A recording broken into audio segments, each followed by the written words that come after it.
So good.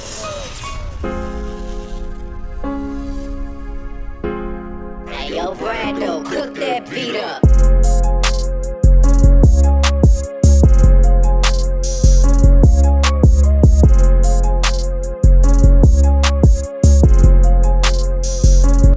So to kick this haircut off, I go in by brushing all of the hair completely down so I can prep the canvas for the fade.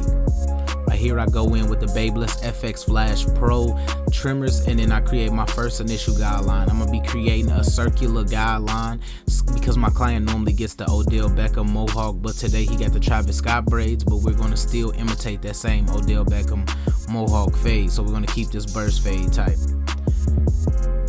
With that being said, I go in with my wall seniors fully open. I give myself about an inch, and I create that second guideline, imitating the first guideline, keeping the guidelines in that circle or that round rim so the burst fade can literally fall into place by the time it's the end of the haircut. And keeping everything consistent. Remember, use the corner of your clippers to create that circular shape in the fade. Then I go in completely closed and I'm flicking at the bottom of that line. And then I go halfway and I just get the flicking as well. Remember, adjust your trimmer or adjust your clipper the more you fade. The more you go up in the fade, you gotta adjust that lever.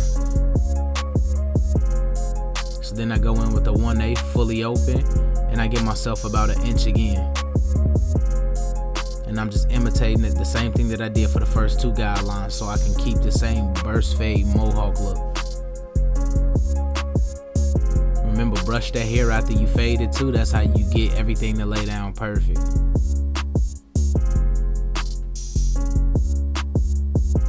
So now we go in with the wall seniors fully closed, and now I'm starting to hit the bottom of that line. And I'm just using these to fade. One thing that I'm starting to get comfortable with is the wall seniors, and it's so dope to me now because I didn't like the guards and I still don't like the guards, but to be able to educate overseas and things like that, you know, I can't use my masters overseas, so I'm gonna have to use something similar to these. So with that being said, I have to break habits now and get in the midst of using different equipment for different occasions. It's just a part of the game.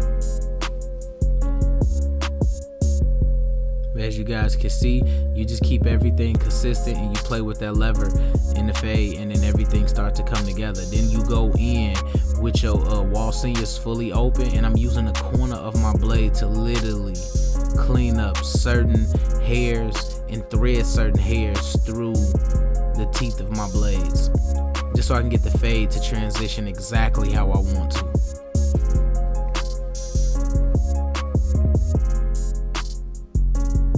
So now I go in with the 1.5 guard for the wall seniors, and I just completely knock everything out. All of my bulk will be down to a 1.5. And I also have the wall 1919, so look out because I got that review coming very soon. I can't wait to get that review out to you guys.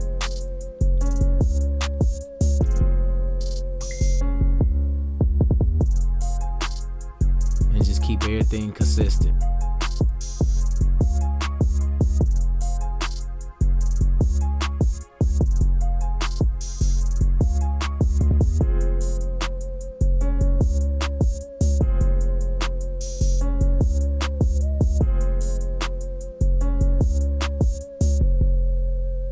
Now I'm finna go in with my Andis Masters with a 1/16 guard fully open, and I'm gonna flick at the dark spots in the fade to create the transition for the burst fade.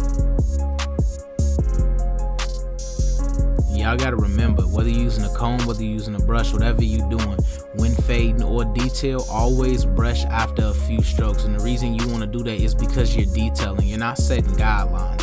You're cleaning up dark spots or you're evening out light spots. So that's basically what it is. And then I go in with a 1/8 guard, and that's just to debulk the front of the lineup. Now with this, I'm going in with my clippers tilted to a specific angle. I'm not just cutting straight down because the client already has the darkness of the lining that I'm looking for. I just want to be able to lay it down perfect so I can be able to set an amazing hairline on them.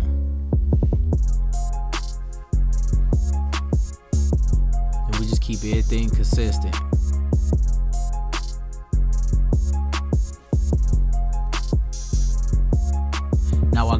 my Babyliss FX flashes, and I just get this line all the way together. Due to my client having a close lineup and a very full lineup, it was practically already done before I even did it. So with that being said, I can go from the center to the side and create a dope lineup on this client. Now what I normally do in my lineups, I set my vertical bars first so I can get the straightness of the lining, but because his lining is so close and it's, like I said, almost done, it was easier to go from the middle, you know, to the right, and then from the middle to the left. And just take your time on these linings and use the corner of your blades to create that C shape. Like, that's how it's done.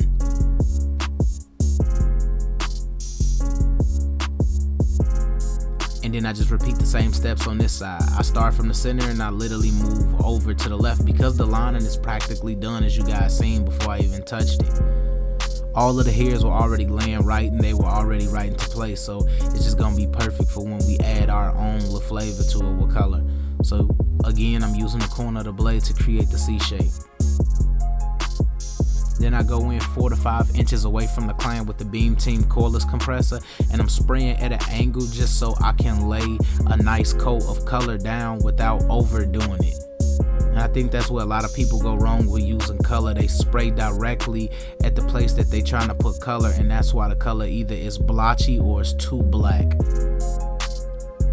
or too dark, however you wanna do it. It's just, you gotta spray at that angle if you wanna lay it down more natural. And then I go in with the Barber Magic Pencil, which is one of the most dopest, man, it's one of the most dopest things that's out there, because not only do I get that white ash line look, but it honestly, to me, I get the effect of when women conceal their eyebrows or use concealer, because you get this highlight effect about it, as if like it's changing the pigmentation, like the skin pigmentation. And that's what's crazy to me. I really like that flare that it adds, and it actually stays longer than the ash line. So I go in with my trimmers and I just re-hit the lining, focusing majority on the pen, because like how women blend concealer with their makeup brushes, I'm blending this with my liners, and just keep everything consistent.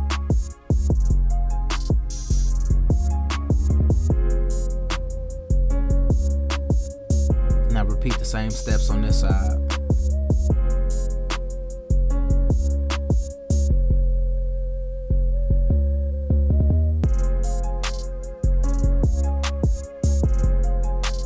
Trust me, your linings will come out sharp. Like, I just love that effect. So I go in with my Tomb 45, raise at that 45-degree angle. I'm using the exposed cartridge. I stretch the skin, and then I come back right to my line reference. So with that being said, this is one of my favorite parts of the video.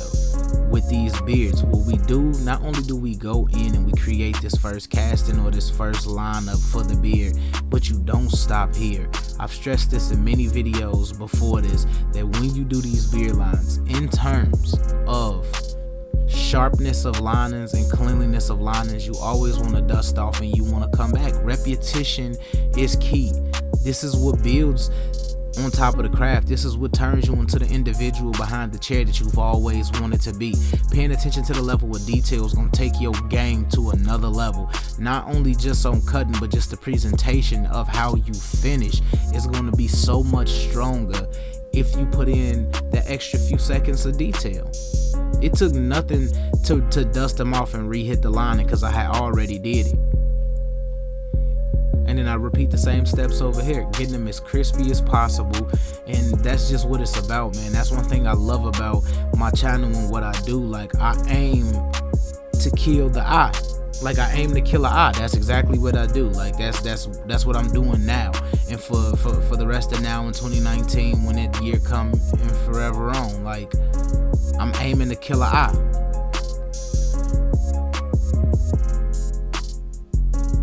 We want them super crispy, so we just go ahead and we dust them off with the neck duster and repeat the same steps, and watch how the line for the beard just comes out even 10 times harder. As you guys can see, it's creating a white ash line and just remaining consistent.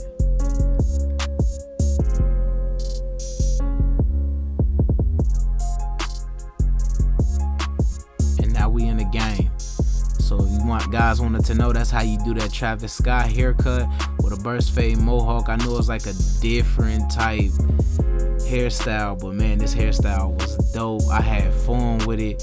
We just go ahead and we killed this for YouTube, giving y'all some more content. Please check out the channel if you new. Please subscribe, hit that notification bell to get alerted on these videos. I'm dropping bangers after bangers. So we in this video, we're dropping the braids for y'all. It was only right that we dropped the braids for y'all to really get that Travis effect. And as you guys can see, this boy crispy. Y'all know what time it is. Hashtag TBT. It's the Beam Team. Let's get this money. Strap up.